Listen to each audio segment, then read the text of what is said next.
Hey everyone, welcome back. Today we're delving into Call of Duty Black Ops 6 hidden map secrets and shortcuts you need to know. I have 8 maps to share with you filled with gameplay tips that will enhance your skills and improve your map knowledge. From secret spots to out-of-bounds shortcuts, we're covering it all today. Whether you've been playing Call of Duty for years or you've just picked up the game, these hidden features can significantly change the way you play. So are you ready to level up your game? Stick around until the end because I'll be revealing map secrets that you won't want to miss. If you enjoy this video, don't forget to give it a thumbs up and subscribe for more tips and tricks. And hey, if you have any of your own discoveries, be sure to share them in the comments.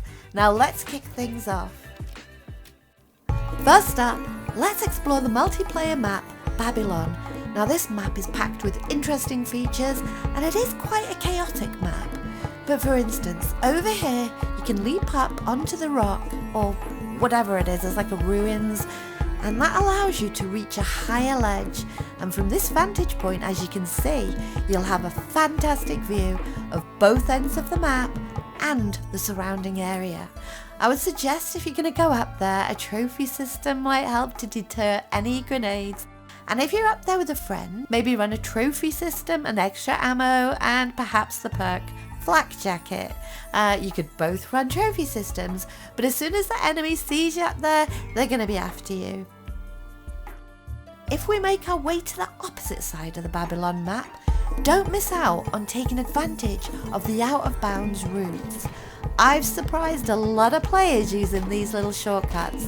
You can take this arch, you can go through this one, and you can also go right around here. Now let's move on to our next map, Payback. This map features a couple of neat shortcuts at either end that can help you navigate quickly, and a cool little hiding spot. First, let's talk about those shortcuts. On this side of the house, you can take a little detour here when you need to reposition fast. Now on the other side of the map, there are a couple of out-of-bound routes that will save you valuable time when trying to flank your enemies or even escape them as a defensive move. Okay, so there's a cool little hidden spot above the garage that you might have missed. You can access it from 3 points. You can either jump up here or approach it from this side, or if you're already in the garage, just hop on the vehicle. Now once you're in the ceiling area, you'll have a fantastic vantage point to keep an eye on the 2 main areas where enemies typically come from. This place not only gives you a great view of those entry points, but it also allows you to keep an eye on the house windows across the way. If an enemy is peeking through a window, you'll be perfectly positioned up here. Now let's take a quick little trip to the vault map. One of the fun little additions here is the diving board. And I don't know whether you know, but you can jump up and down on it. And if you time it just right, you can leap over to the hallway, and this can be a perfect opportunity to catch an unsuspecting player off guard. Just make sure to keep an eye out for any enemies lurking nearby. Next up, let's head to the Skyline map.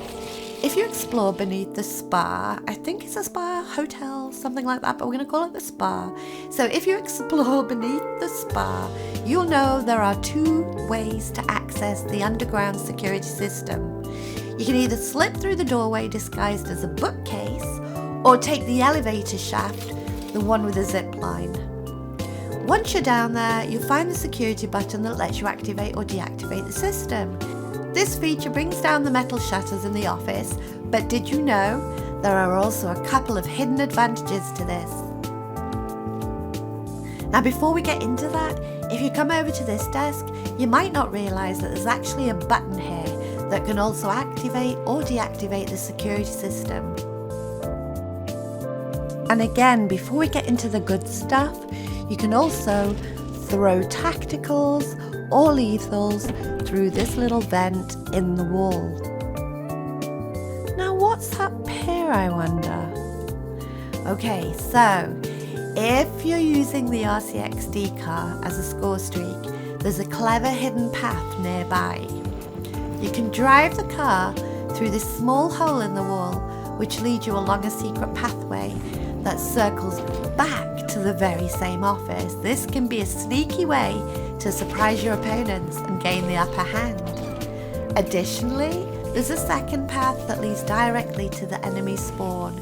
These routes are particularly effective in objective games, as both spots are high traffic areas for the opposing team.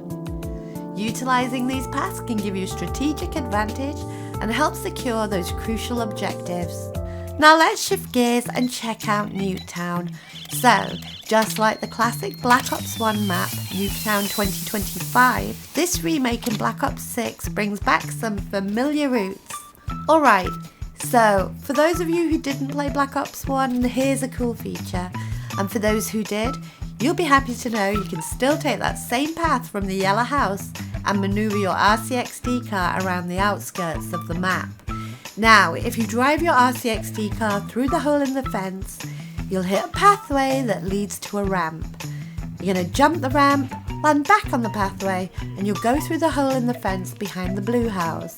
If you time it just right, you might catch an enemy or two by surprise. But if your spawn happens to be in the blue house, you can always head back the other way.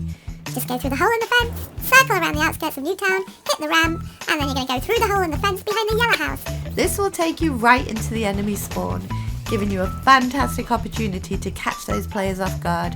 And that's probably my favourite way because you're taken right into the spawn there. Throughout all of the Black Ops 6 maps, and I showed you a couple on the Babylon and the Payback maps already, but here on Nuketown you'll find these out of bounds shortcuts on either side of the map. So if we go around here,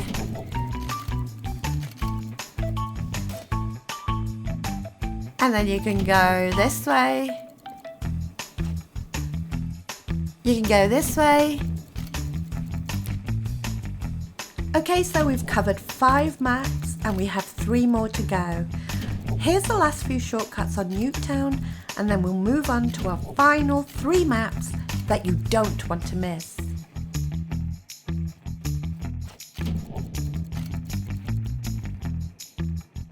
And also you can jump down here and go around this way.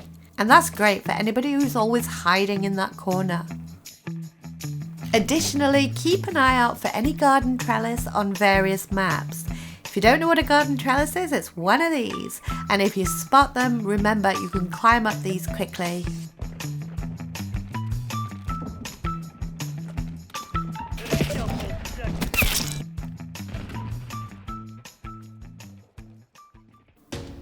Now, not a fan favourite, but bear with me.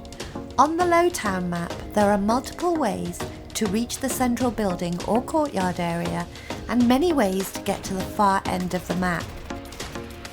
As you know, you can jump across boats, use the zipline, or even navigate from the water, but those routes can come with consequences. Now here's something that not a lot of players use. I'm not really sure why, but underneath the entire map on Lowtown, there are underwater tunnels and waterways that lead you to key points. These tunnels can provide a stealthy approach to objectives and effectively surprise your enemies. Next up, we have the Rewind map. This map is packed with shortcuts that can help you evade enemies and move quickly from point to point on this side of the map. Let's start with those shortcuts. If you're looking to outmaneuver your opponents, be sure to utilise the paths around the back area. These out-of-bound routes can help you dodge enemy fire, get you to your objectives faster, especially when you're in a bit of a tight spot. Additionally, there are some great shortcuts around the restaurant area. Here, and around here, or this way. These can be particularly useful for flanking enemies or making a quick escape when things get heated. Now let's talk about the vantage points on Rewind. There are quite a few on this map, but we'll just take a look at 2 in particular. So there's the garbage area, kind of central in the street. And one of the best spots is the roof over at the restaurant. Climbing up there gives you a commanding view of the entire street area below. From this height you can spot enemies before they even know you're there. While you're up on the roof, like any spot that's at a higher level on Black Ops 6 maps, I highly recommend running a trophy system. This will help protect you from incoming projectiles, allowing you to focus on taking out enemies without worrying about grenades or other explosives. To be honest, I just ran Neurogas and I racked up about 25 kills up there. And no, I didn't get a nuke unfortunately, because at the same time I had my Watchdog Helo score streak raining down machine gun bullets. Also, while we're on the subject, don't forget that as well as the machine gun, the Watchdog Helo score streak will ping an enemy location for you and your team. But as I said, if you're going to stay up here, a trophy system wouldn't go amiss, and the Quartermaster perk to keep earning those lethals and tacticals. Okay, so let's dive into the protocol map. This map features a fantastic shortcut that gives you a clear view of everything happening in the centre. To access this spot, head to the helicopter pad and look for a rock in the sea. You can jump on top of it for a great vantage point to take out any players that come into your line of sight. It's an excellent way to control the centre of the map. However, be cautious, you won't want to stay on the rock for too long as it can give away your position. And if you feel like you're being targeted, you can quickly jump into the sea and run through the waves to get back to dry land.